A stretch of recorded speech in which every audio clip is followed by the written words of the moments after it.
ॐ सहनाववतु सहनौ भुनक्तु सह वीर्यङ्करवावहै तेजस्विनावधीतमस्तु मा विद्विषावहै। ॐ शान्ति शान्ति शान्तिः। ॐ नमो भगवते वैवस्वताय ब्रह्मविद्याचार्याय नचिकेतसे च। ॐ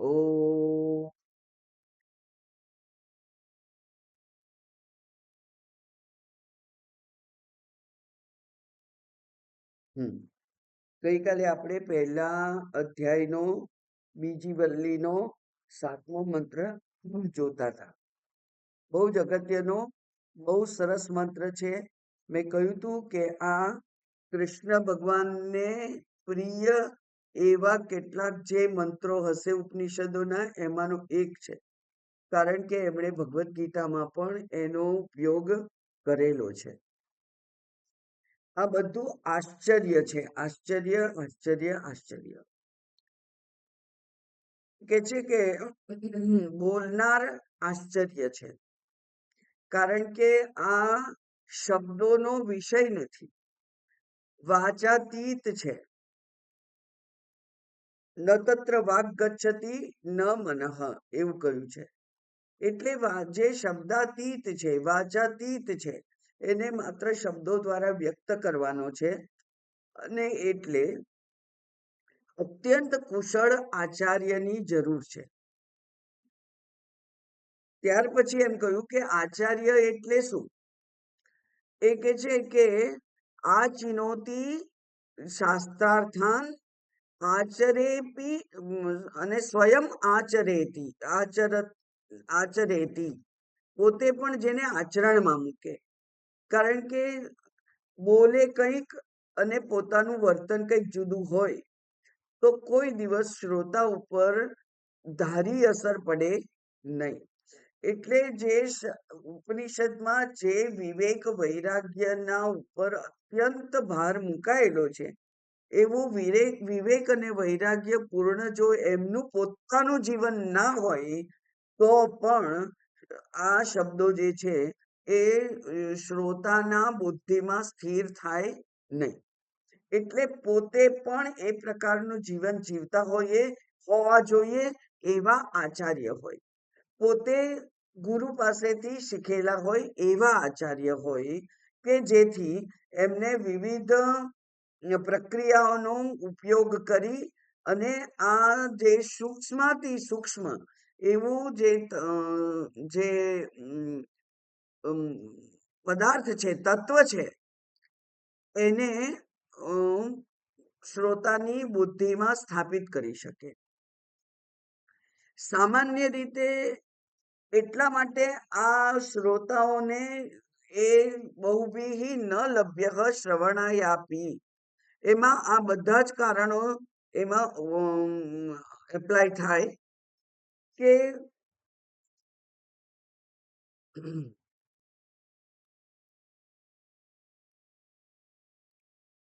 બધા જ કારણો એમાં એપ્લાય થાય.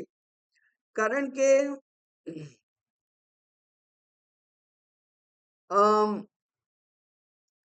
પોતાના જ ગુરુને જો એ ઉપનિષદના સિદ્ધાંતો પ્રમાણેના એમનું જીવન એમને ના દેખાય, એટલા માટે ગઈકાલે ઉલ્લેખ કરેલો કે શ્રોત્રિય બ્રહ્મનિષ્ઠ, એટલે બ્રહ્મનિષ્ઠા પણ એમની જરૂરી છે. તમને કદાચ યાદ નહીં હોય પણ મેં કહેલું છે કે રામકૃષ્ણ પરમહંસ પાસે વિવેકાનંદ અને એમના કેટલાક મિત્રો ગયા દક્ષિણેશ્વરમાં, અને વિવેકાનંદ એ વિજ્ઞાનના વિદ્યાર્થી હતા, યુવાન હતા, શાસ્ત્રનો કોઈ પરિચય નહોતો, પણ મિત્રોના કહેવાથી ત્યાં ગયા અને એમ કહ્યું કે અહીંયા ઈશ્વરની શોધ કરવી હોય તો આ જગ્યાએ આશ્રમમાં આ જે વિદ્વાન છે, આ જે જ્ઞાની છે એની પાસે જવું પડે. તો આશ્ચર્યથી જ પ્રેરાઈ, જિજ્ઞાસાથી પ્રેરાઈ અને વિવેકાનંદજી ગયા અને પછી કે છે, તમે ઈશ્વરને જોયો છે? એટલે કે છે, તમે ઈશ્વરને બતાવી શકશો? કે હા. તમે જોયો છે? તો કે હા. કેવી રીતે જોયો છે? એમણે કહ્યું કે જેવી રીતે હું અત્યારે તને જોઉં છું એવી રીતે મેં ઈશ્વરને જોયો છે. એટલે એ જેણે ઈશ્વરને જોયો છે એ જ બીજાની બુદ્ધિમાં ઈશ્વરને જોવાનું સામર્થ્ય ઊભું કરી શકે. એમ આ આત્મા એ કોઈ ઓબ્જેક્ટ નથી, પ્રમેય નથી, ઈદમ નથી, બહાર એને જોવાનો નથી, કારણ કે બહાર નથી. અને વ્યક્તિ હંમેશા જે કઈ વસ્તુ શોધવાની છે તે બહાર શોધવા જ ટેવાયેલી છે. ખોવાઈ ગયું છે એનો અર્થ કે બહાર ક્યાંક મુકાઈ ગયું છે. એટલે અજ્ઞાન દશાની એ વિશેષ સ્થિતિ છે કે જે કંઈ શોધવાનું હોય તે બહાર જ હોય એવા એક માઇન્ડસેટ સાથે આપણે જો આ વિષયમાં પ્રવેશ કરીએ તો ગુરુએ સ્પષ્ટ રીતે કહેવું પડે કે જે આત્માને આપણે જાણવાનો છે તે આત્મા હુંથી જરાય જુદો નથી. હું જ છું. એટલે કે એને બહાર શોધવાનો નથી. બહાર નથી શોધવાને એવું ખબર પડી એનો અર્થ કે મારે મારી ઇન્દ્રિયોનો ઉપયોગ કરવાનો નથી.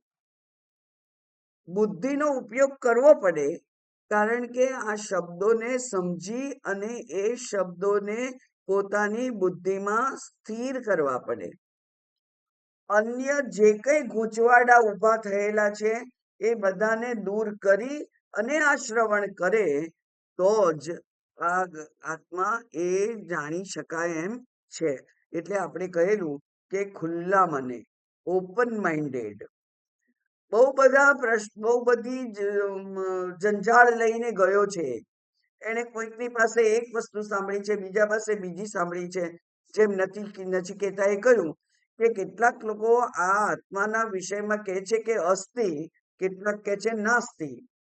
તો એ શું છે એ મારે જાણવું છે, એનું રહસ્ય મારે જાણવું છે. એટલે શ્રવણથી પણ એ જલ્દી પકડાઈ શકાતો નથી, કારણ કે મન અનેક વિરોધી વિચારોથી ભરાયેલું છે. આમ શ્રવણાભ્યાપી બહુવીર્યો ન લભ્યઃ શૃણ્વંતોપી બહવો યમ્ન વિદ્યુઃ.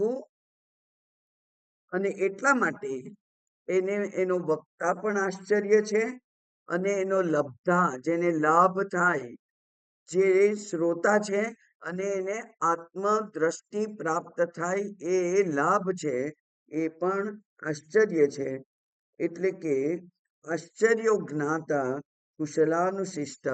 એકની એક વાત બીજી વાત જુદા શબ્દોથી કહી કે એ જાણનાર ગુરુ પણ આશ્ચર્ય છે અને અનુશિષ્ટ અને એનાથી શિષ્ટ, એનાથી શીખે એવા જે શિષ્ય હોય એ પણ આશ્ચર્ય છે. આમ ઘણી બધી ચર્ચા આખો કલાક ગઈકાલે કરી હતી. આજે હવે વધુ જે કંઈ થોડું રહ્યું હશે કદાચ એ આ ભાષ્ય વાંચતા વાંચતા આપણે એને ભેગું કરી લઈશું. શ્રવણાયાપી શ્રવણાર્થમ શ્રોતુમ અપી યહ ન લભ્યઃ આત્મા. યહ એટલે કોણ? આત્મા. બહુભીઃ એટલે અનેક દ્વારા, એટલે કે અનેકૈઃ. અનેક લોકો સાંભળે છે પણ આ આત્માની પ્રાપ્તિ ઘણા બધાને થતી નથી. કેમ? તો આપણે શરૂઆતથી શરૂ કરીએ તો વિવેક ચૂડામણીમાં આપણે એક શ્લોક જોયેલો કે દુર્લભમ ત્રયમે વૈતત, આ ત્રણ વસ્તુ દુર્લભ છે. દુર્લભ એટલે કે અલભ્ય નહીં, ના જ મળે એવું નહીં, પણ દુર્લભ છે. બહુ જ પ્રયત્નને અંતે મળે, એટલે દુર્લભ ત્રણ વસ્તુ છે. કેવી રીતે મળે? તો કે છે દેવાનુગ્રહ હેતુકમ, ઈશ્વરની કૃપા હોય તો જ આ ત્રણ વસ્તુ મળે. કયું કયું? મનુષ્યત્વમ, મુમુક્ષુત્વમ, મહાપુરુષ સંશ્રય. મનુષ્ય શરીર મળવું એ પણ ઈશ્વરની કૃપા હોય તો જ મળે. એ મનુષ્ય શરીરમાં મનુષ્ય જેવું વર્તન વ્યવહાર કરવાની બુદ્ધિ હોવી, એ પણ કારણ કે મનુષ્યત્વ કહ્યું એટલે કે મનુષ્યને યોગ્ય એવી બુદ્ધિ, એ પણ દેવાનુગ્રહ હેતુકમ, ઈશ્વરની કૃપાથી મળે. એટલે પૂર્વજન્મોમાં, એનાથી પૂર્વજન્મમાં, એનાથી પૂર્વજન્મમાં મનુષ્ય શરીર જ્યારે જ્યારે મળ્યું હોય ત્યારે ત્યારે સદાચાર, સદવિચાર, સદગુણો વગેરે જેનામાં હોય, પૂર્વમાં પણ હશે, એ સદગુણો, સદવિચારો, સદવર્તન, સદવ્યવહારને કારણે એ વ્યક્તિએ બહુ પાપ ભેગા નહીં કર્યા હોય, પુણ્ય ભેગા થયા હશે. અને પુણ્ય ભેગા થયા એટલે કે મારી કમાણીથી મને આ મનુષ્ય શરીર મળ્યું છે એવું કઈ નહીં. આપણે જોયું હતું કે પેલું કૂતરું જે છે, બધા જ પેટ એનિમલ્સ, પાળતું બધા પ્રાણીઓ, એ બધા પ્રાણીઓને કેટલી બધી સુખ સગવડ મળે છે. શરીર પ્રાણીનું છે, પણ તોય એમના પુણ્ય હશે તો એમને સુખ મળે છે. એર કન્ડિશનમાં રહેવા મળે છે, સારી સારી ડીશમાં, ચોખ્ખી ડીશમાં ખાવા પીવાનું મળે છે, યોગ્ય સમયે ખાવા પીવાનું, વળી વિટામિન વગેરે જો આપવા પડે તો એ, જરાક બીમાર થાય તો દવા ડોક્ટરને પૂછીને, એને ઓપરેશનની જરૂર હોય તો ઓપરેશન, પોસ્ટ ઓપરેટિવ કેર, બધું એને મળે છે. શરીર મનુષ્યનું નથી, શરીર પ્રાણીનું છે. પ્રાણીના શરીરમાં પણ સુખનો અનુભવ એને થાય છે. એનો અર્થ કે એને પૂર્વમાં પુણ્ય કર્યા હશે, એટલે માત્ર પુણ્યથી જ મનુષ્ય શરીર મળે એવું નથી. એટલા માટે કહ્યું કે ઈશ્વરના અનુગ્રહથી મનુષ્ય શરીર મળે, મનુષ્યત્વ મળે, અને એ મનુષ્યો તો આટલા બધા છે, એ આટલા બધા મનુષ્યોમાં મુમુક્ષુત્વમ, મારે મુક્ત થવું છે એવી ઈચ્છા, એ પણ સુલભ નથી. જેને પણ બંધનનો અનુભવ થાય એને જ મુક્ત થવાની ઈચ્છા થાય. અને બંધનનો અનુભવ ત્યારે જ થાય જો કોઈ તમે તમારી જે ચીલાચાલુ જીવન પદ્ધતિ છે એ યોગ્ય છે કે નહીં એવો કોઈ પ્રશ્ન પૂછે, ત્યારે તમને એમ થાય કે આ મને બંધન કેમ છે. ને બંધન તો છે, કારણ કે આપણે મર્યાદિત શારીરિક શક્તિથી કામ કરવાનું છે, મર્યાદિત મન છે, મર્યાદિત બુદ્ધિ છે, મર્યાદિત ઇન્દ્રિયો છે, એ બધાની સાથે આપણે કામ કરવાનું છે.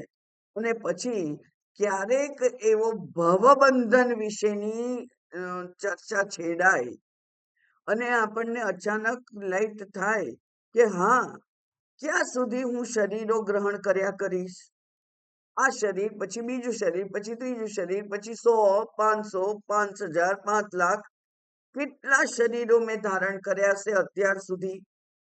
મુક્તિ તો થઈ નથી મારી. તો આ ભવ બંધનમાંથી છૂટવાની જે વિચાર છે, એ વિચાર પણ કરોડોમાંથી એકાદને આવે છે. અને એ એટલે મુમુક્ષુત્વ, મુક્ત થવાની ઈચ્છા પણ બહુ બહુ ભાગ્યથી થાય. અને ત્યાર પછી મુક્ત થવાનું ઈચ્છા, ભવબંધનમાંથી મુક્ત થવાની ઈચ્છા માત્ર થાય એ પૂરતું નથી. કારણ કે ભવબંધનમાંથી મુક્ત થવાના ઉપાયો શાસ્ત્ર પાસે છે, વ્યવહારમાં કોઈની પાસે નથી, શાસ્ત્ર પાસે છે. અને એટલે ગુરુ પ્રાપ્ત થવા, કે જેના દ્વારા આપણને શાસ્ત્રના જે કોયડાઓ છે, શાસ્ત્રના જે સહેલાઈથી સમજી શકાય એવા નહીં એવા સિદ્ધાંતો છે, એ સિદ્ધાંતોને સહેલા કરી અને આપણી બુદ્ધિમાં ઉતારવા પ્રયત્ન કરે એવા ગુરુ પ્રાપ્ત થવા એ એનાથી પણ કઠિન છે. મનુષ્ય શરીર મળવું કઠિન છે.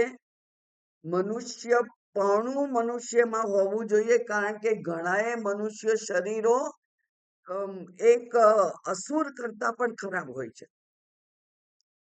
પાશવી જીવન જેનું હોય છે. શંકરાચાર્યજી કહે છે ક્યાંક ક્યાંક શાસ્ત્રમાં કે જે લોકો આ વિવેક વૈરાગ્ય જેનામાં નથી, એ લોકો કેવું જીવન જીવે છે? મનુષ્ય હોવા છતાં પણ પશુ જેવું જીવન જીવે છે. ખાવું, પીવું, ઊંઘવું, પ્રજા ઉત્પન્ન કરવી અને મજા કરવી, બસ એ તો પશુઓ કરે છે. ખાય છે, પીએ છે, પ્રજા ઉત્પન્ન કરે છે, અને જ્યારે મૃત્યુ આવે ત્યારે મૃત્યુ પામે છે. આ તો પશુઓ કરે છે. તો પછી એ પશુના જીવનમાં અને મનુષ્યના જીવનમાં જે ભેદ છે, એ ભેદ જાણી અને પોતાના શરીરને, બહુ સુંદર અહીંયા વાક્ય છે કે આ વ્યક્તિ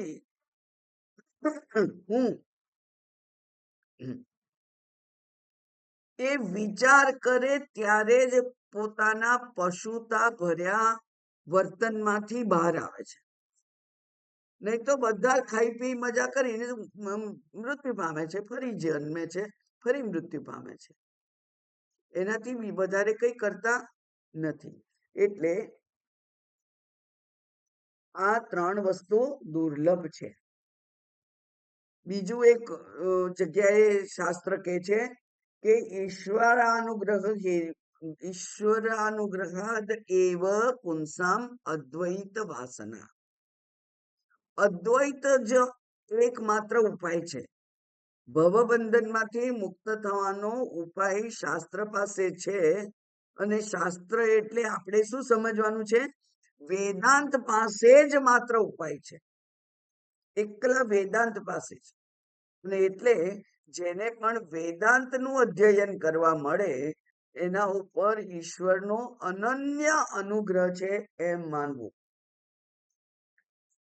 એટલે ભગવદ્ ગીતામાં ભગવાને એવો એક શ્લોક કહ્યો છે, સરસ. એમણે એ ભક્તનું વર્ણન કરી રહ્યા છે અને એમ કહે છે કે યતંતોપી યોગિનશ્ચૈનમ પશ્યંતિ આત્મની અવસ્થિતમ. આ જે યોગી છે એ પોતે આત્મામાં સ્થિર છે એવું જે જાણવા પ્રયત્ન કરી રહ્યો છે. એટલે કે પોતાને એ જીવ માનવા તૈયાર નથી. હવે પોતાને આત્મા માનવા માટેનો જે પ્રયત્ન કરી રહ્યો છે તે કૃતાત્મનઃ, એવો જે કૃતાત્મના છે એને હું શું કરું છું? તો એ કે છે એને હું બુદ્ધિ યોગ આપું છું. તેષામ સતત યુક્તાનામ, એવા જે યોગી હોય, જે સત્યુક્ત હોય, એમને 10મા અધ્યાયનો એ શ્લોક છે, કારણ કે 10મા અધ્યાયમાં ભગવાન પોતાની વિભૂતિનું વર્ણન કરે છે. અને એ વિભૂતિઓમાં જે ઈશ્વરના દર્શન કરે છે તે તેતામ સતત યુક્તાનામ ભજતામ પ્રીતિપૂર્વકમ, જે પ્રીતિપૂર્વક ઈશ્વરને ભજે છે એમને દદામી બુદ્ધિ યોગમ તમ, એમને હું બુદ્ધિ યોગ આપું છું. અને પછી આગળનું જે છેલ્લું પાદ છે એ બહુ સમજવા જેવું છે. એમાં કે છે યેન મામ ઉપયાંતિ તે, એ બુદ્ધિ વડે, યેન એટલે તેના વડે એટલે કોના વડે? બુદ્ધિ. જે બુદ્ધિ હું એમને આપું છું એ બુદ્ધિ વડે તે લોકો, તેઓ મને ઉપયાંતિ પ્રાપ્નોતિ, એ મને પહોંચી જાય છે, એ મને પ્રાપ્ત કરે છે. એટલે બુદ્ધિ દ્વારા એ લોકો મને પ્રાપ્ત કરે છે. પણ એ બુદ્ધિ આપનાર કોણ છે? હું છું. કોને આપું છું? જે લોકો મારી પ્રીતિપૂર્વક અનન્ય ભક્તિ કરે છે તેને. અનન્ય એટલે કેવી? હું અને ભગવાન એ બે જુદા નથી, બે એક જ છે. એટલે કે હું આ જે પરમાત્મા છે એના કરતા બીજું કઈ અસ્તિત્વમાં જ નથી, એવી જેની બુદ્ધિ થઈ છે તે લોકો એ જ બુદ્ધિ યોગ દ્વારા મને પ્રાપ્ત કરે છે. આમ શ્રવણાયાપી બહુવીર્યો ન લભ્ય. ગઈકાલે મેં કહ્યું હતું કે કોને ના સમજાય? તો એ જે અસંસ્કૃત છે, જે વિચાર કરવા માટે ટેવાયેલો નથી, તે જે અભાગી વ્યક્તિ છે, નજીક છે પણ નથી સમજતો, એટલે કે એના ભાગ્યમાં હજુ એટલું પુણ્ય પરિપાક થયો નથી એવો. અને છેલ્લે એના માટે મેં સરસ વાત કહી હતી, વાર્તા કરી હતી પેલા નાવિકની, કે એ કહે છે કે જેને તરણ વિદ્યા આવડે, નદી પાર કરવાની હોય તો પણ, અને ભવ પાર કરવાનો હોય તો પણ. અને એટલે ભગવાનની બહુ સુંદર શ્લોક છે છેલ્લો, યત્ર યોગેશ્વર કૃષ્ણો યત્ર પાર્થો ધનુર્ધર તત્ર શ્રી વિજયો ભૂતિ ધ્રુવા નીતિ મતિર્મમ. જ્યાં યોગેશ્વર કૃષ્ણ છે અને જ્યાં પાર્થ છે, પાર્થ પણ કેવો? તો કે છે ધનુર્ધર છે, એટલે કે જે તૈયાર છે, જે પ્રયત્ન કરવા માટે તૈયાર છે, યુદ્ધ કરવા માટે તૈયાર છે. યુદ્ધ શેની સાથે આપણે કરવાનું છે? આપણા જ પોતાના પૂર્વ અભિપ્રાયો સાથે યુદ્ધ કરવાનું છે. આપણા જ પોતાના બંધનના જે ગ્રંથિ છે એ ગ્રંથિની સામે આપણે યુદ્ધ કરવાનું છે. પૂર્વ અભિપ્રાયો, પૂર્વ માન્યતાઓ, એની સાથે યુદ્ધ કરવાનું છે. અને એવો યુદ્ધ કરવા માટે તત્પર એવો અર્જુન, એવો જો પાર્થ હોય, અને એની સાથે નાવિક તરીકે કૃષ્ણ હોય, તો ત્યાં શ્રી વિજય ભૂતિ ધ્રુવા નીતિ મતિર્મમ, એ મારી ધ્રુવમતિ છે, મારો અડગ નિશ્ચય છે. એવું સંજય કહે છે કે જે પોતે પ્રયત્નશીલ હોય, એટલે કે મુમુક્ષુ હોય, સાધક હોય, ગુરુના નજીક રહી અને જે શાસ્ત્ર શ્રવણ કરતો હોય એને, અને ઈશ્વર એને પોતાના જીવનનું નાવિકપણું સોંપી દીધું હોય કે પરમાત્મા તમે કરો તે ખરું, તમે લઈ જાઓ ત્યાં હું જાઉં, એવો જે હોય તેને એનો વિજય છે જ, એમ ત્યાં ભગવાન કહે છે. એટલે શ્રવણ કરવા માટેનું જે જરૂરી મનુષ્ય શરીર છે, સદ્ગુણો સચ્ચરિત્ર વાળું એ શરીર છે, મુક્તિની ઈચ્છા છે, અને ગુરુ અને શાસ્ત્રનું જેની પ્રાપ્તિ જેને થઈ છે તેવો, આટલી બધી શરતો છે. એટલા માટે શ્રવણ અઘરું છે. અને એના કરતા પણ વધારે અઘરું ક્યારે બને છે કે આપણને શ્રવણની તક હોય. દાખલા તરીકે આણંદમાં સ્વામીજી, પછીથી હું, બધા તૈયાર છે, અવેલેબલ છે, પણ એમનું શ્રવણ કરવા માટે આવવાની ઈચ્છા કેટલાને થાય છે? બરાબર. જેટલાને ઈચ્છા થાય છે એટલા પણ બધો જ વ્યવહારિક બંધનો એને છોડી અને દિવસના 1 કલાક માટે પોતાને ફ્રી કરી શકે એવા કેટલા લોકો છે? ત્યાં 1 કલાક બેઠા તો પણ મન હંમેશા એમાં એકાગ્ર ચિત્તથી સાંભળે એવી મનની સ્થિતિ વાળા કેટલા છે? મનથી સાંભળ્યું, કાનથી સાંભળ્યું, મને ત્યાં બેઠા, પણ બુદ્ધિ અંદરથી વિરોધ કરતી હોય કે હું તો ભગવાન હોઈ શકતો હોઉં, તો ત્યાં બુદ્ધિ વિરોધ કરે છે, એને પણ આ પ્રાપ્ત થતું નથી. એટલે જે શબ્દો પોતે સાંભળે છે એ પોતાના વ્યવહારમાં મૂકી અને એનાથી વિપરીત વિચારો છે એને એનો નાશ કરીને એને એને કચડી નાખી અને આ નવા વિચારોને ધારણ કરી અને પોતાનું જીવન જીવે એવા જે છે એને જ આ પ્રાપ્ત થાય છે. એટલે એ કે છે કે અનેક સાંભળે છે પણ એને જાણતા નથી. કોણ નથી જાણતા?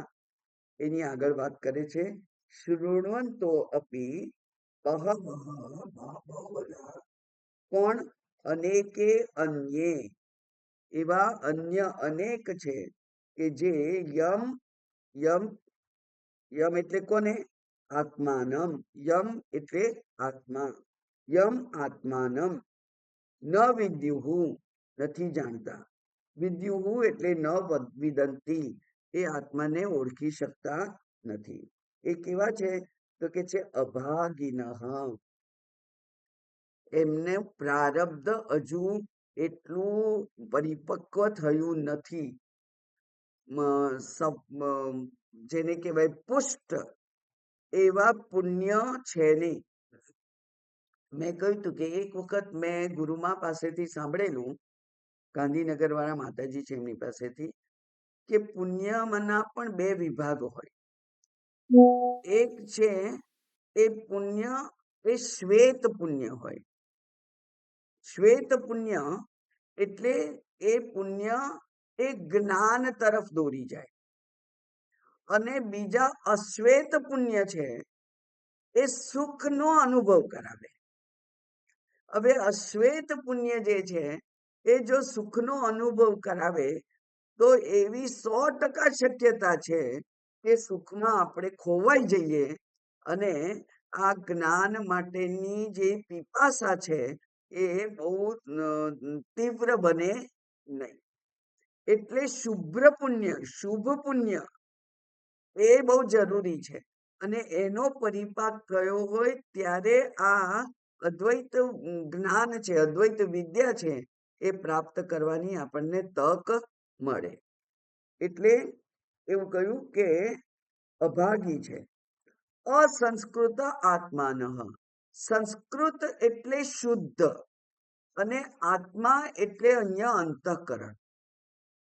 એટલે કે અત્યંત શુદ્ધ અંતઃકરણ હોવું જોઈએ. અંતઃકરણમાં જે અશુદ્ધિ છે એ છે રાગ, દ્વેષ, કામ, ક્રોધ, મોહ, લોભ. આ અશુદ્ધિ છે. કામ, અવિદ્યા, કામ, કર્મ, કર્મફળ, એ જે જે જે સિરીઝ છે એને આપણે જાણીએ છીએ કે આ શરીર મળ્યું છે અને શરીર પૂર્ણ નથી, હોય જ નહીં. એ અપૂર્ણતા માણસને પચી શકતી નથી, અને એટલે એને પૂર્ણ થવા માટેનો પ્રયત્ન સતત કરવો પડે છે અને કરે છે. એટલે કે અવિદ્યા હોય, પોતાના સ્વરૂપનું જ્ઞાન ના હોય, એનું નામ છે અવિદ્યા. એ હોય પણ એ અવિદ્યામાંથી એને છૂટવું છે, અપૂર્ણતામાંથી એને છૂટવું છે, કારણ કે અપૂર્ણતા કોઈને પણ સ્વીકાર્ય હોતી નથી. એટલે એ કર્મ કરે. કર્મ કરે એટલે કર્મ ફળ થાય, અને કર્મ ફળ થાય એટલે પછી ફરીથી જન્મ લેવા માટેના પાપ પુણ્યનો ઢગલો થયા કરે. તો અવિદ્યા, કામ, કર્મ જે છે એ સિરીઝ છે, એ જ ત્યાં કારણભૂત છે. અને એટલે જે કામ ક્રોધ છે, કામ પછી કામ પૂરું ના થાય તો ક્રોધ થાય. કામ પૂરો થાય, ઈચ્છા પૂરી થાય તો પછી લોભ થાય કે આ મારા માટે કાયમ રે, હંમેશા આ રે, એવો લોભ થાય. એ બીજા પાસે હોય ને મારી પાસે ના હોય, અથવા બીજા પાસે વધારે હોય ને મારી પાસે ઓછું હોય, તો એના માટે ઈર્ષા થાય, ચિંતા થાય, ક્યારે મળશે, એટલે અશાંતિ થાય. મળી જાય પછી એના રક્ષણની ચિંતા થાય કે હવે આ મારી પાસેથી જતું ના રહેવું જોઈએ. આ બધા જ અંતઃકરણની અશુદ્ધિઓ છે. એટલે અસંસ્કૃત એટલે અશુદ્ધ, અને આત્મા એટલે અંતઃકરણ. અશુદ્ધ અંતઃકરણ જેનું છે તે આને જાણી શકતો નથી. એટલે રાગ દ્વેષને મનમાં, બુદ્ધિમાં, અંતઃકરણમાં, જીવનમાં અકબંધ રાખી અને મને મુક્તિની વિદ્યા પ્રાપ્ત થાય, એ કદી બને જ નહીં. અંતઃકરણની અશુદ્ધિઓને પહેલા દૂર કરવી પડે. એના માટે ભગવદ્ ગીતામાં ભગવાને કર્મયોગ અને ભક્તિ યોગનો નિર્દેશ કર્યો છે. એટલે અસંસ્કૃત આત્માનઃ ન વિજાનીયુઃ, એ લોકો જાણી શકતા નથી. પછી કિંચ, એ ઉપરાંત અસ્ય વક્તા અપી આશ્ચર્ય, આનો જે વક્તા છે એ પણ આશ્ચર્ય છે. કેવો આશ્ચર્ય છે? અદ્ભુત વદ એવ, અદ્ભુત છે. અનેકેષુ કશ્ચિદેવ ભવતી. ગઈકાલે મેં કહ્યું હતું કે એકલો શ્રોત્રિય હોય જો ગુરુ, તો પણ પોતે ઈશ્વરને નથી જોયો એટલે એ બતાવી શકે નહીં. પોતે આત્માની પ્રાપ્તિ નથી કરી તો પછી એ બીજાને પ્રાપ્ત કરાવી શકે નહીં, ગમે તેવો પંડિત હોય તો પણ. બધા શાસ્ત્રો મોઢે આવડતા હોય તો પણ જો એણે પોતાને આત્મા સાથે પ્રત્યક અભિન્ન ચૈતન્ય હું છું એવું જો એણે આત્મસાત ના કર્યું હોય તો પણ શ્રોત્રિય હોવા છતાં પણ એ આત્મ પ્રાપ્તિ કરાવવા માટે સમર્થ હોતો નથી. અને એકલો બ્રહ્મનિષ્ઠ હોય તો પણ ના હોય, કારણ કે બ્રહ્મનિષ્ઠ હોય પણ એને બહુ સારી રીતે પોતાની વાત રજૂ કરતા ના આવડતી હોય, નિપુણ ના હોય, વક્તવ્ય નિપુણ ના હોય, તો પણ આ આત્મતત્વને પ્રાપ્ત કરાવી શકે નહીં. એટલા માટે કહ્યું કે અનેકેષુ કશ્ચિદેવ. કારણ કે બ્રહ્મનિષ્ઠ જ્ઞાનીઓ ઘણા છે, પણ બધા સારા ટીચર હોઈ શકતા નથી. સારા ટીચર હોવું એ પણ જરૂરી છે, અને એ સારા ટીચરે એટલે કે જેની વક્તવ્ય ક્ષમતા હોવી પણ જરૂરી છે, અને પોતે પણ એ આત્માને એકત્વ તરીકે પ્રાપ્ત કરેલો હોવો જોઈએ, તો જ એ બીજાને બતાવી શકે. એટલા માટે અહીંયા કહ્યું કે અનેકેષુ કશ્ચિદેવ ભવતી તથા શ્રુત્વાપી, સાંભળવા છતાં પણ અસ્ય આત્મનઃ, આ આત્માનો કુશળ નિપુણ એવ અનેકેષુ લબ્ધા કશ્ચિદેવ ભવતી. બહુ ઓછા લોકો આ આત્માનું નિરૂપણ કરી શકે, અને એમાંથી સાંભળનારામાંથી બહુ ઓછા લોકો એને આત્મસાત કરી શકે, એને પોતાને જ અભિન્ન આત્મા તરીકે જાણી શકે, પોતાનું જીવત્વ છે એને ભૂલી જાય, જીવત્વ ઉપર હવે એની દ્રષ્ટિ ના રહે, કારણ કે જીવ તો મર્યાદિત છે. એ મર્યાદિતતા પર હવે એની દ્રષ્ટિ ના રહે, એવો જે હોય તે યસ્માત આશ્ચર્ય જ્ઞાતા, એનો જ્ઞાતા પણ આશ્ચર્ય છે. કશ્ચિદેવ કુશલાનુશિષ્ટ, કુશલેન અનુશિષ્ટ, કુશળ આચાર્ય દ્વારા જે શિક્ષા પામેલો હોય એ પણ બહુ જ રેર છે, એ પણ આશ્ચર્ય છે. એટલે કુશલેન એટલે કેવા? નિપુણેન આચાર્યેણ, નિપુણ આચાર્ય હોય એ બંને બહુ રેર છે, એ આશ્ચર્ય છે. હવે આ કેમ આશ્ચર્ય છે એનું સુંદર વર્ણન કર્યું છે એક મહાત્માએ. એ કે છે કે આત્મા આશ્ચર્યવત છે, આત્માનું જ્ઞાન પણ આશ્ચર્યવત છે, જ્ઞાતા પણ આશ્ચર્ય છે, વક્તવ્ય પણ આશ્ચર્ય છે, શ્રવણ પણ આશ્ચર્યવત છે, શ્રોતા આશ્ચર્યવત છે, અને સાંભળવા છતાં તેને પ્રાપ્ત ન કરી શકે, અર્થાત જાણી ન શકે, તો એમાં કોઈ આશ્ચર્ય નથી. કેમ એવું કહ્યું? એ કે છે કે વાસ્તવમાં હું દરેક જ્ઞાની, અજ્ઞાની, સાધક, વ્યવહારુ વ્યક્તિ, ગમે તેવા વ્યક્તિ, દરેક વ્યક્તિ આનંદ સ્વરૂપ હોવા છતાં પણ, હું આનંદ સ્વરૂપ છું, છતાં પણ પોતાને દુઃખી જાણે છે. નિર્વિકાર હોવા છતાં પણ કોઈ ફેરફાર થતો નથી આત્મામાં, નિર્વિકાર છે, છતાં પોતાને વિકારી માને છે. હું યુવાન હતો, પછી હું પ્રૌઢ થયો, હવે હું વૃદ્ધ થયો. પહેલા તો હું કેવું દોડી શકતો હતો, ચાલી શકતો હતો, મેરેથોનમાં ભાગ લેતો હતો, અને હવે મને રોગ થયો. પહેલા નિરોગી હતો, હવે મને રોગ થયો. પોતે નિર્વિકારી હોવા છતાં પણ પોતાને વિકારી જ માને છે. પોતે અમર હોવા છતાં પણ મૃત્યુથી ડરે છે, પોતાને મૃત્યુ પામવા વાળો માને છે. પોતે મુક્ત હોવા છતાં પોતાને બદ્ધ માને છે.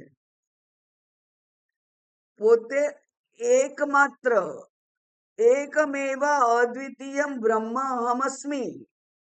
પોતે એકમાત્ર છે અને છતાંય અનેક માને છે. બ્રહ્મ હોવા છતાં પણ પોતાને સંસારી માને છે. સચ્ચિત આનંદ સ્વરૂપ હોવા છતાં પણ પોતાને આ મર્યાદિત જીવ રૂપે જ જાણે છે. તો આ આશ્ચર્ય નહીં તો શું? હું છું એના કરતા વિરુદ્ધ જ હું મને માનું છું. પેઢીઓથી, જન્મોથી, કરોડો વર્ષોથી હું આ મુસાફરી કરું છું, પણ હજુ સુધી હું મારે જ્યાં પહોંચવાનું છે ત્યાં પહોંચ્યો નથી. મારે ખરેખર પહોંચવાનું જ નથી. હું છું જે મારે માત્ર જાણવાનું છે એવું પણ એને ખબર નથી. એટલે આ સમગ્ર અવિદ્યા હોવાને કારણે પોતાને એ મર્યાદિત જીવ તરીકે જ માને છે, સ્વીકારી લે છે અને એમાંથી ઉપર ઉઠવાની ઉત્કંઠા પણ એને બહુ ઓછાને થાય છે. તો એ આશ્ચર્ય નહીં તો બીજું શું? એટલે સમગ્ર આખું જે અદ્વૈત શાસ્ત્ર છે, વેદાંત શાસ્ત્ર છે, એનો દરેકે દરેક અંશ આશ્ચર્ય છે. અવિદ્યા પણ આશ્ચર્ય છે, અવિદ્યાને વહન કરનાર પણ આશ્ચર્ય છે. તક મળી તો સાંભળવા જાય છે એ પણ આશ્ચર્ય છે. સાંભળે છે અને છતાંય નથી સમજાતું, સાવ સીલું સીધું છે તોય નથી સંભળાતું, આશ્ચર્ય છે. અત્યંત સૂક્ષ્મ વિષય છે. એ અત્યંત સૂક્ષ્મ વિષયને બહુ સહેલાઈથી શ્રોતાઓની બુદ્ધિમાં ઉતારવા માટેની ક્ષમતા જેનામાં છે એવા વક્તા વક્તવ્ય કરે છે અને છતાંય શ્રોતાની બુદ્ધિમાં એ સ્થિર થતું નથી જ્ઞાન. એ આશ્ચર્ય છે. એટલે આ એકલું માત્ર આશ્ચર્ય છે. અને બધા જ ગુરુઓ, બધા જ જે શ્રેષ્ઠ વક્તાઓ છે એ બધા વક્તવ્ય આપે ત્યારે પોતાને અંદર એવો એક સંતોષ અનુભવાય કે આજે તો મેં એટલું સહેલું કહ્યું છે કે આ બધા હમણાં જ જ્ઞાની થઈ જશે, આ ક્ષણથી જ.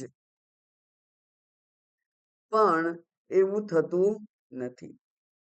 અને છતાંય ઈશ્વરની અનુકંપા છે કે એવા બધા જ સમર્થ ગુરુઓ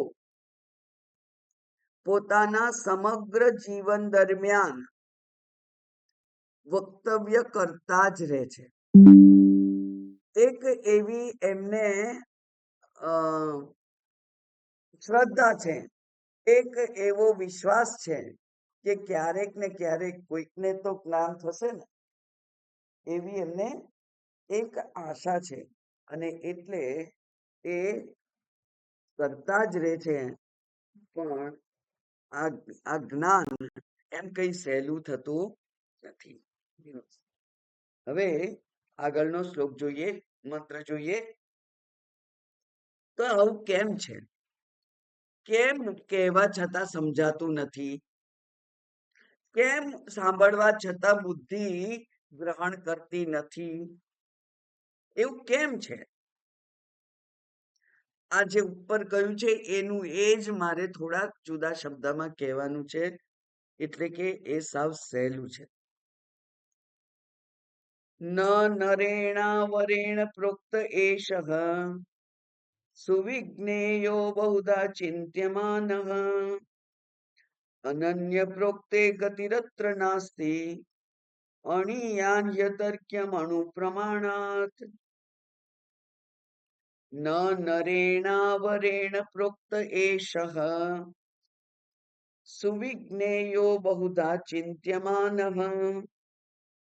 અનન્ય પ્રોક્તે ગતિરત્ર નાસ્તિ અણીયાન્યતર્ક્યમ અણુપ્રમાણાત. કે છે કે ન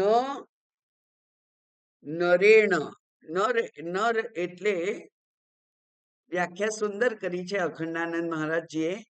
એને કહ્યું કે નર એ એવો મનુષ્ય કે જે પોતે ભેગું કર્યું હોય એ આપી દેવા, છોડી દેવા નું જેને ગમતું જ નથી એ નર છે. નર કોણ છે? તો એ કે છે કે પોતે ભેગું કરેલું છોડી દેવું એવી જેની વૃત્તિ જ નથી એ નર કહેવાય. અને અવરેણ, અવર એટલે નિકૃષ્ટ. તો આપણે આગળ જોયું કે આ જે આત્મતત્વ છે અત્યંત સૂક્ષ્મ છે, સૂક્ષ્માતિ સૂક્ષ્મ છે. અને એ કદી આપણા ટેવ પ્રમાણે બહાર શોધવાથી મળે એમ નથી, એટલા માટે સૂક્ષ્મ છે. વૈજ્ઞાનિકોને ઝીણામાં ઝીણું બેક્ટેરિયા પણ મળી જાય છે કે નથી મળતું? એ ભલે સાધનો ગમે તે વાપરે પણ એને એ બેક્ટેરિયા, વાયરસ એ બધું મળી જાય છે, કારણ કે એ બધું બહાર છે. બહાર મોટામાં મોટી વસ્તુ પણ મળે અને ઝીણામાં ઝીણું, કારણ કે ઇલેક્ટ્રોનિક સૂક્ષ્મદર્શક યંત્રો પણ હવે આવી ગયા છે. એ બધું જ એ બધા વડે ઝીણામાં ઝીણું મળે પણ એ બહાર છે. બધાને ખબર છે કે જ્યાં મારે શોધવાનું છે એ મારી ઇન્દ્રિયોના વિષય રૂપ છે, જ્યારે આ તો અતિન્દ્રિય છે, ઇન્દ્રિયોનો વિષય નથી. જ્યાં મન નથી જતું, બુદ્ધિ નથી જતી, વાણી નથી જતી, જેને શબ્દોથી વર્ણવી શકાય એમ નથી, જેને સ્પર્શી શકાય એમ નથી, જેને સાંભળી શકાય એમ નથી, જેને ચાખી શકાય એમ નથી, જેનો સ્પર્શ થતો નથી, એવી જે અણુમાં અણુ છે એવી વસ્તુ છે. એટલે એ કેવું છે? તો કે છે કે અવરેણ એટલે કે ઇન્ફિરિયર, અયોગ્ય, અકુશળ એવા જો વક્તા હોય તો એષઃ ન સુવિજ્ઞેય, એ સુવિજ્ઞેય બનતો નથી. એષઃ એટલે એષઃ આત્મા, પ્રકૃત વિષય, જે આત્માની આપણે વાત કરી રહ્યા છીએ અત્યારે, જેની ચર્ચા ચાલી રહી છે તે આત્મા કુશળ આચાર્ય દ્વારા જો એ ઉપદેશ ના હોય તો એ સુવિજ્ઞેય રહેતો નથી. અને કુશળ આચાર્ય હોવા પણ બહુ રેર છે, અઘરા છે. કેમ? કારણ કે બહુધા ચિંત્યમાન, બહુધા ચિંત્યમાન એટલે કે એનું ચિંતન અનેક લોકોએ જુદી જુદી રીતે કર્યું છે. એ કે છે કે કોઈ કેમ કે છે કે આત્મા વિભુ છે, મોટો છે. કોઈ કે છે આત્મા અણુ છે. કોઈક કે છે આત્મા મોટોય નથી ને નાનોય નથી, મધ્યમ પરિમાણ છે. કોઈક કે છે કે એ શરીર જેવડો છે. હાથીનો આત્મા હાથી જેવો મોટો અને કીડીનો આત્મા કીડી જેવો નાનો ઝીણો. એવું શરીર પરિમાણ જેવો આત્મા છે, એમ કેટલાક લોકો કે છે. કેટલાક લોકો કે છે આત્મા કર્તા છે. કેટલાક લોકો કે છે કે આત્મા કર્તા નહીં પણ ભોગતા છે. કેટલાક કે છે આત્મા કર્તાય નથી ને ભોગતાય નથી. કેટલાક કે છે આત્મા ચેતન છે. કેટલાક કે છે આત્મા અચેતન છે.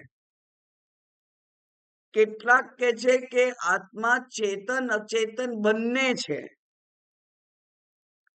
આમ આત્માના વિષયમાં અનેક જે વિચાર પદ્ધતિઓ છે, એ વિચાર પદ્ધતિઓએ આત્મા વિશે જુદા જુદા મંતવ્યો આપેલા છે શાસ્ત્રમાં. શૂન્યવાદીઓ કે છે કે આત્મા છે જ નહીં. જૈન લોકો કે છે આત્મા શરીરના પરિમાણ જેવો છે. વૈશેષિકો જુદું કહે છે. વૈશેષિકો કે છે કે આત્મા અનેક છે, જેટલા શરીર છે એટલા આત્મા છે. જ્યારે કેટલાક કે છે કે આત્મા એ કરતા ભોગતા છે. આમ અનેક મત છે. દ્વૈત મત, અદ્વૈત મત, વિશિષ્ટાદ્વૈત મત, દ્વૈતાદ્વૈત મત, બૌદ્ધ મત, જૈન મત, કેટલા મત છે.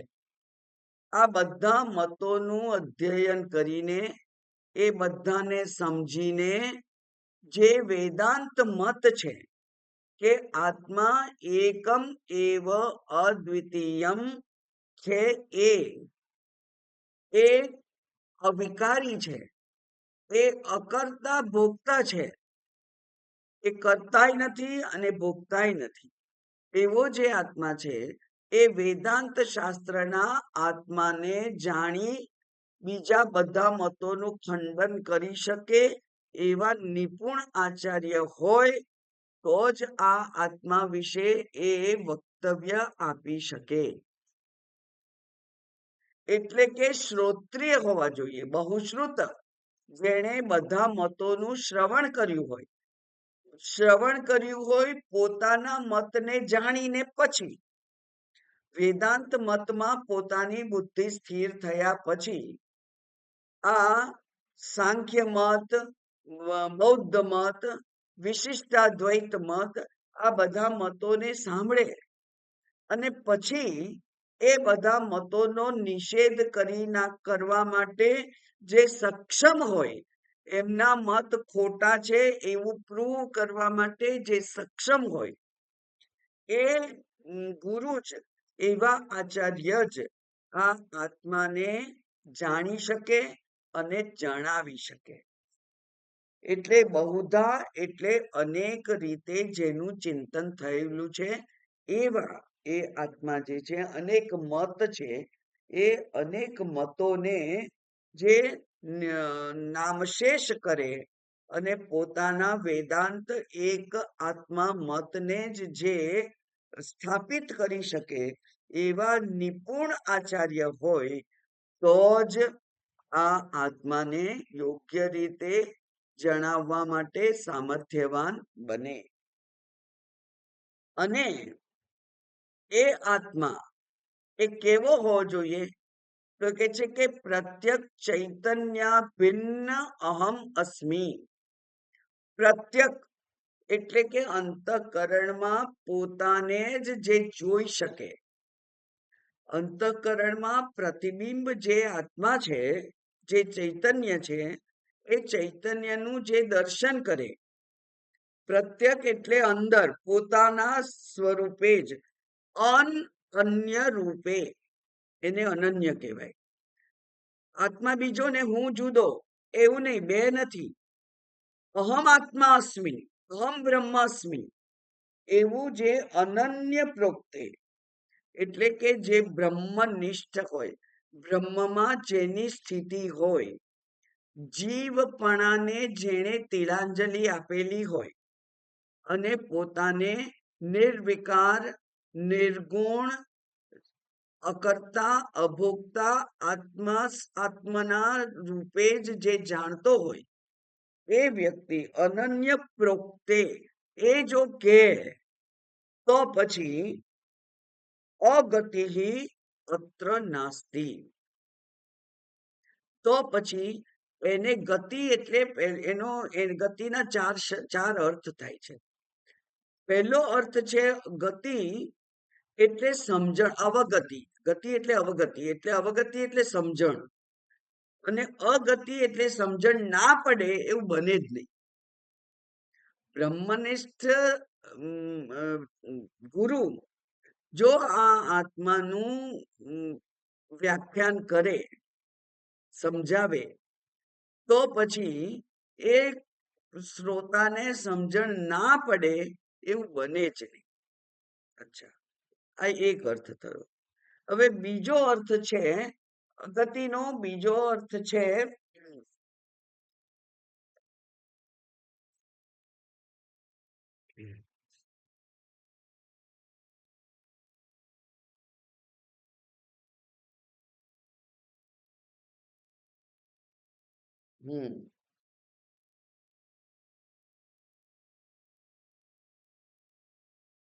બીજો અર્થ છે કે અનન્ય પ્રોક્તે ગતિ, અન્યત્ર અન્ય અવગતિ નાસ્તિ, એટલે આત્માથી બીજું કંઈ છે જ નહીં, એને પણ ગતિ કહેવાય, અગતિ કહેવાય. એટલે અગતિ એટલે શું? તો કે છે કે ત્રણ વસ્તુ નથી, જીવ, જગત અને ઈશ્વર, ત્રણ નથી. એક વખત સરસ વાત થઈ ગયેલી આપણાથી કે જીવ છે, એ જીવ એ જગતને પોતાના અનુભવનો વિષય માને છે. હવે શાસ્ત્ર કે છે કે સર્વમ ખલુ ખલવિદમ બ્રહ્મ, બ્રહ્મ એવ સર્વમ, બધું બ્રહ્મ જ છે, એટલે જગત પણ બ્રહ્મ થઈ ગયું. જીવ અને બ્રહ્મ એમ થયા. હવે બ્રહ્મ જો થયો તો ઈશ્વર અને બ્રહ્મ પણ એક જ છે, બરાબર? એટલે પછી બે થયા, જીવ અને બ્રહ્મ. બે થયા એટલે પછી કે છે આત્મૈવ બ્રહ્મ, આત્મા એટલે હું, આ હું એ પણ બ્રહ્મ છે. જીવૈવ બ્રહ્મ, જીવ જ શિવ છે, એવું પણ કે છે, શીખવાડે છે.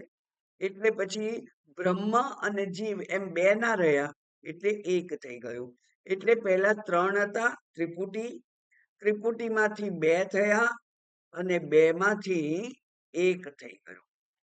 આ જ ખરેખર જાણવાનું છે. એટલે અવગંતવ્યમ અભાવાત ન ગતિ અત્ર અવશિષ્યતે. આનાથી વિરુદ્ધ જો જાણે, એનાથી જુદું જો જાણે, ભૂલ ભરેલું જ્ઞાન હોય તો પણ આ સમજણ પડતી નથી. એટલે બ્રહ્મ અદ્વૈતનું જ્ઞાન કેવું છે? તો એ કે છે એ જ્ઞાન છે કે એકત્વનું જ્ઞાન છે. હવે ત્રીજો અને ચોથો મિનિંગ, ગતિ નાસ્તિ, સંસારમાં ગતિ ફરીથી થતી નથી એની, બરાબર? ગતિ એટલે આગળ વધવું, આગળ વધવું એટલે કે આ શરીર પછી બીજું શરીર, બીજું શરીર પછી ત્રીજું શરીર, એ સંસાર છે. સંસારમાં એની ગતિ થતી નથી, આ ત્રીજો મિનિંગ છે, બરાબર? કે જો બ્રહ્મને બરાબર સમજાવી શક્યા ગુરુજી અને શિષ્યના બુદ્ધિમાં જો એ ઉતરી ગયું, તો પછી જન્મ પછી જન્મ પછી જન્મ એવી જે ગતિ છે એ રહેતી નથી. આમ મીનિંગ આ ત્રણ થયા. અને જે ચોથો મીનિંગ છે એમાં ગતિ એટલે મોક્ષ ના થાય એવું તો બને જ નહીં. આ ચાર મીનિંગ થયા એમ શાસ્ત્ર કહે છે. તો એ કે છે અનન્ય પ્રોક્તે અગતિ અત્ર ન અસ્તિ. એટલે જેણે આત્મ સાથે એકત્વ સાધી લીધું છે એવા જે બ્રહ્મનિષ્ઠ ગુરુ છે એ જો આત્માને સમજાવે તો પછી સંસાર ગતિ રહેતી નથી અથવા અજ્ઞાન રહેતું નથી. અને આ જે છે તે કેમ તો કે છે કે આવું કેમ થાય છે, કેમ આવા નિપુણ ગુરુ જોઈએ? કારણ કે એ અણિયાન હિ અતર્ક્યમ અણુ પ્રમાણાત. એ અણિયાન છે, બહુ સૂક્ષ્મ છે, અને અણુ પ્રમાણાત અતર્ક્યમ. હવે એક મહારાજે, એક વિદ્વાન છે વિદ્યાનંદ ગિરીજી, એમણે કહ્યું કે તમે આ જે વાળ છે એ વાળના 100 ભાગ કરો, 100 માંથી એક લઈને એના 100 ભાગ કરો, એમાંથી એક લઈને એના 100 ભાગ કરો, એમાંથી એક લઈને એના 100 ભાગ કરો. કેટલું અણુ થાય? અને એટલા અણુ કરતા પણ આ આત્મા અણુ છે. એટલે કે જેને કોઈ નરી આંખે કે સૂક્ષ્મદર્શક કોઈ પણ સારામાં સારા યંત્રથી જેને જોઈ ના શકાય, કારણ કે એ તર્કથી પ્રાપ્ત થાય એવો નથી. બાહ્ય કોઈ પણ પ્રયોગથી જેને જોઈ શકાય એવો નથી એવો જે આત્મા છે તે, કારણ કે હું છું એ બાબતમાં કોઈ પણ તર્કની જરૂર નથી. હું છું એવું કહેવા માટે કયા પ્રમાણની જરૂર છે? એના માટે કોઈ પ્રમાણની જરૂર નથી, એટલે કે કોઈ તર્કની જરૂર નથી. એટલા માટે કહ્યું કે એ દેશ કાળ વસ્તુ અપરિચ્છિન્ન છે. એટલા માટે એને જાણવા માટે કોઈ પણ તર્કની પણ જરૂર નથી. હવે એનું જે ભાષ્ય છે એ લાંબુ છે, જે મેં આ બધું કહ્યું મુદ્દા 1, 2, 3, 4 એ બધા એમાં છે. એટલે એ આપણે આવતી વખતે જોઈશું, આવતા મંગળવારે જ્યારે મળીએ ત્યારે. ઓમ પૂર્ણમદ પૂર્ણમિદમ પૂર્ણાત પૂર્ણમુદચ્યતે પૂર્ણસ્ય પૂર્ણમાદાય પૂર્ણમેવાવશિષ્યતે. ઓમ શાંતિ શાંતિ શાંતિ. હરિ ઓમ. શ્રી ગુરુભ્યો નમઃ. હરિ ઓમ.